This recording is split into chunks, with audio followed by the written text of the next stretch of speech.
আমরা তাকে স্বাগত জানাই। উনি বাংলাদেশের সবচেয়ে বড় পার্টির লিডার এবং তার বাংলাদেশে আসা খুবই একটা, আমি বলবো যে একটা পজিটিভ ইম্প্যাক্ট করবে।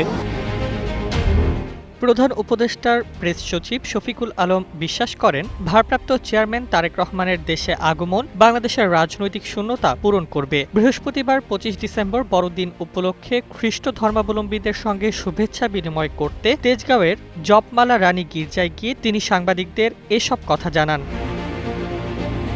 ১৭ বছরের নির্বাসনের পর দীর্ঘ প্রতীক্ষিত ফিরে আসা তারেক রহমান বাংলাদেশের সবচেয়ে বড় রাজনৈতিক দলের একজন নেতৃস্থানীয় ব্যক্তিত্ব। শফিকুল আলম বলেন, তার দেশে ফেরার ফলে দেশের রাজনৈতিক প্রেক্ষাপটে ইতিবাচক পরিবর্তন আসবে এবং দৃঢ় বন্ধনের আস্থায় শক্তিশালী স্টিলের আরেকটি নাম জেডএসআরএম।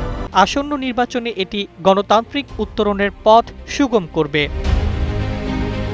তিনি আরও বলেন, দেশ এখন একটি ডেমোক্রেটিক ট্রানজিশনে আছে। তারেকের আগমন এ প্রক্রিয়া আরও মসৃণ করবে। তারেক রহমানের নিরাপত্তা নিয়ে প্রশ্নের উত্তরে তিনি জানান, বিএনপি নিজেই তার নিরাপত্তার ব্যবস্থা করছে এবং সরকারের কাছ থেকে প্রয়োজনীয় সহযোগিতা পাচ্ছে। এছাড়া শফিকুল আলম বলেন, বাংলাদেশ একটি সাম্প্রদায়িক সম্প্রীতির দেশ।